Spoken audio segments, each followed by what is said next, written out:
পুলিশের যে পরিবর্তনটি হয়েছে এই পরিবর্তনটি অনিবার্য ছিল এবং মাঠ পর্যায়ে আপনারা দেখেছেন যে পুলিশ সুপার, রেঞ্জ ডিআইজি এবং মেট্রোপলিটন কমিশনার যারা রয়েছেন, যারা গেছেন তাদের সকলকে কিন্তু যারা পেশাদার কর্মকর্তা এবং যারা দক্ষ, আইনের প্রতি শ্রদ্ধাশীল, তাদেরকে কিন্তু মাঠ পর্যায়ে পদায়ন করা হয়েছে। একেবারেই তাদের যোগ্যতার ভিত্তিতে কিন্তু এই কার্যক্রমটি নেওয়া হয়েছে এবং আপনারা দেখেছেন সারা দেশেই কিন্তু পুলিশের বিভিন্ন পদবীর সদস্যদের কিন্তু বদলি হয়েছে, নতুন জায়গায় পদায়ন হয়েছে এবং নতুন জায়গায় গিয়ে তারা ওই পরিবেশের সাথে খাপ খাইয়ে নতুন জায়গায় গেলে যেটি হয়ে থাকে যে ওই চারপাশের পরিবেশটুকু চিনতে হয়, তারপরে তাকে দায়িত্ব পালনের ক্ষেত্রে এটি সহযোগিতা হয়। সেই জন্য কিন্তু নতুন সদস্যরা যখন বিভিন্ন স্টেশনে যখন যাচ্ছেন তাদেরকে কিন্তু ওরিয়েন্টেশন করানো হচ্ছে, তাদের ওই এলাকা সম্পর্কে কিন্তু ধারণা দেওয়া হচ্ছে। তো এটি একটি চলমান প্রক্রিয়া, আর বদলি খুব স্বাভাবিক একটি প্রক্রিয়া এবং গুরুত্বপূর্ণ দায়িত্বগুলোতে যাদেরকে দায়িত্ব দেওয়া হচ্ছে তাদেরকে পেশাগত যে দক্ষতা রয়েছে, মেধা রয়েছে, সেটিকে একেবারেই পুঙ্খানুপুঙ্খ বিশ্লেষণ করে তাদেরকে সেই দায়িত্বে আসীন করা হয়েছে এবং তারা সেই দায়িত্বগুলো পালন করছেন। যদি আমাদের কোনো পুলিশ সদস্য যদি কোনো ধরনের অপরাধে জড়িয়ে যায়, সেটির জন্য কিন্তু আমাদের ডিপার্টমেন্ট থেকে কিন্তু খুব কড়াভাবেই সেটি কিন্তু নজরদারি করা হচ্ছে। যদি পুলিশ সদস্য সে এখন যেখানে আছে অথবা নতুন কোনো স্টেশনে গিয়ে তিনি যদি কোনো আমাদের কোনো পুলিশ সদস্য যদি কোনো অপরাধমূলক কোনো কর্মকাণ্ডে জড়িয়ে যায়, তার জন্য কিন্তু আমাদের নিজস্ব ব্যবস্থা রয়েছে এবং কিছু ব্যবস্থা কিন্তু গ্রহণ করা হয়েছে।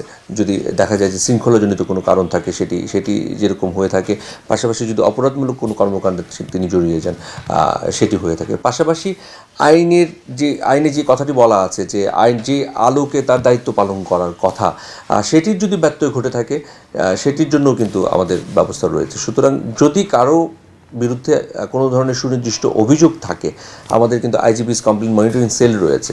যদি সুনির্দিষ্ট অভিযোগ থাকে তাহলে কিন্তু যদি অভিযোগ আমরা পাই, সেটি কিন্তু একেবারে ঊর্ধ্বতন কর্মকর্তা দ্বারা কিন্তু সেটি অনুসন্ধান করানো হয়ে থাকে। যদি সেই অভিযোগটি প্রমাণিত হয় তাহলে কিন্তু তার বিরুদ্ধে ব্যবস্থা গ্রহণ করা হয়ে থাকে। আমাদের মোট 5,750টি অস্ত্র লুট হয়েছিল এবং ইতিমধ্যে কিন্তু 76 ভাগ অস্ত্র কিন্তু আমরা উদ্ধার করতে সক্ষম হয়েছি বিগত এই 5 মাসে এবং এটি একটি চলমান প্রক্রিয়া এবং এই অস্ত্রগুলো যার কাছেই আছে সেগুলো কিন্তু অবৈধ অস্ত্র, তাকে কিন্তু আইনের আওতায় নিয়ে আসা হবে। সুতরাং এটি আমাদের একটি কনসার্ন যে আমরা খুব গুরুত্বপূর্ণ দায়িত্ব হিসেবে দেখছি যে আমাদের যে লুণ্ঠিত অস্ত্রগুলো রয়েছে সেগুলোকে উদ্ধার করা।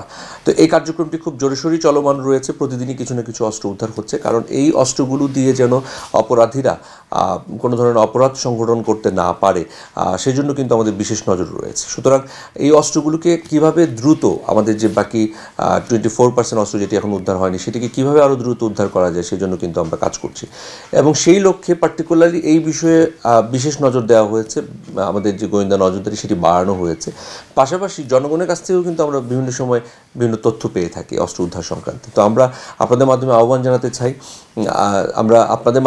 জানাতে চাই যে যদি কারো কাছে সুনির্দিষ্ট তথ্য থাকে, রিপিট, যে সুনির্দিষ্ট তথ্য থাকে যে হ্যাঁ এখানে অবৈধ অস্ত্র রয়েছে বা তার কাছে অবৈধ অস্ত্র রয়েছে, কিন্তু সেটি যদি সুনির্দিষ্ট তথ্য হয় সেটি জন্য আমাদের সাথে শেয়ার করা হয়ে থাকে। 999 জানাতে পারে অথবা সংশ্লিষ্ট থানায় বা পুলিশ সুপারের কার্যালয়ে জানাতে পারেন। আমরা অবশ্যই সেটি ব্যবস্থা গ্রহণ করব আর আমাদের পক্ষ থেকে আমাদের নিজস্ব মেকানিজমে তো আমরা চেষ্টা চালিয়ে যাচ্ছি অস্ত্রগুলো উদ্ধার করার জন্য। অর্থাৎ আমাদের মূল লক্ষ্য হচ্ছে আমাদের যে অস্ত্রগুলো এখন উদ্ধার হয়নি 24% অস্ত্র, সেটিকে আরও কত দ্রুততার সাথে সেগুলোকে আমরা উদ্ধার করতে পারি।